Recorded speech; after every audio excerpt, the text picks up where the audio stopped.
Coach for the Goshen College men's basketball team, Neal Young. And Neal, first of all, congratulations on a big win. Thanks. That was pretty fun, huh? Yeah, a lot of fun. And so looking as you grab the box score there. You have a final? I don't have Oh, that's not the final. Okay, here, I'll just scoot over here. There. Okay, so looking at this final box score, you've got 4 players in double digits. We're going to focus on our offense first here. First of all, Connor Funkhauser.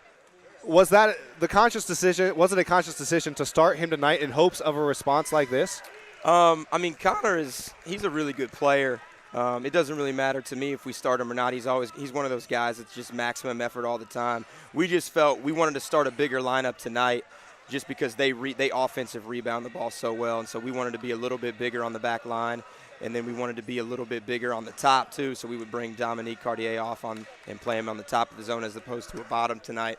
And he kind of responded. I mean, he's a fearless kid. He's not really scared of anything. I don't know that any of our guys are, but especially, on the court. But, I mean, and that showed up tonight. I mean, we needed a big game from him, and I mean, I think it's safe to say he delivered. And now looking at still one more offensive question here.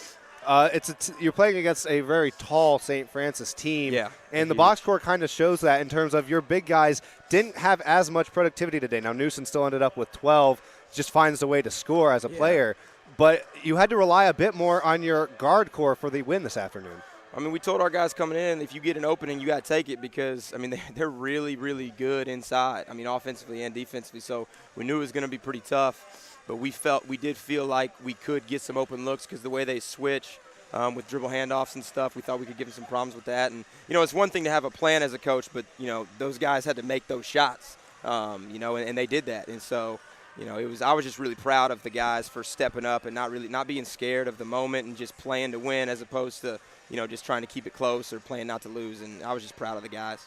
And now flipping over to the defensive side, played a zone defense the majority of the game here this afternoon. And it seemed that early on the Cougars had the answer to it right away, went up 9-0. But you guys stuck with it. You kept morphing, working with it, and it paid off. How much time have you guys put into your zone defenses? I mean, that's all we do. I mean, we don't play man. We just play zone. And so if you're just going to play zone, you better not be a crappy zone. And sometimes the other team getting off to a fast start is the best thing that can happen for a zone because then they kind of relax and they start to settle.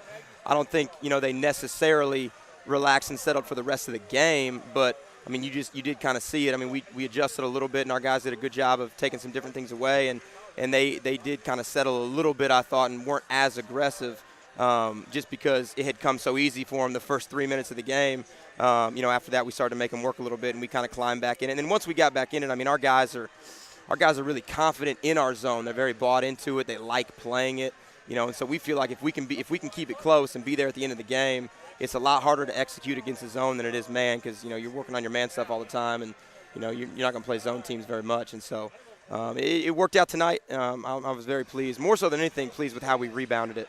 It's not easy to rebound out of a zone, especially against a team like this, and our guys really battled, and so I was pleased with that for sure. And now definitely want to celebrate such a big win for the program, taking down the #1 team in the nation, first time in 13 attempts. But you can't party too long here because you got to turn around, and on Wednesday you're right back at it as you take on 17th ranked Bethel on the road. Yeah, no worries of a letdown there. Our guys know how we feel about that game. We feel like we're the program that's been in the shadows for the last 60 years. And we want to be the program in this area. That's what we want to be. And so that's a big game. Anytime we play them and Grace, I mean, those are two teams that and rightly so, have gotten all the love locally and the publicity and all the accolades. But, it's very important to us that we're in that conversation. And so it's a big game for our guys. It's a big game for our program. It's a big game for our alumni. And so I don't anticipate a letdown. I'm just really excited. It's going to be fun. It's always fun when we play them. Well, I'm looking forward to it. Yeah. Well, the win over the #1 team in the nation is definitely the right start. Congratulations on the win and best of luck on Wednesday. Thanks. Appreciate it. Once again, that's head coach of the Goshen College men's basketball team, Neal Young, just picked up the 89-80 victory over the #1 team in the nation, the University of St. Francis. That about wraps things up here.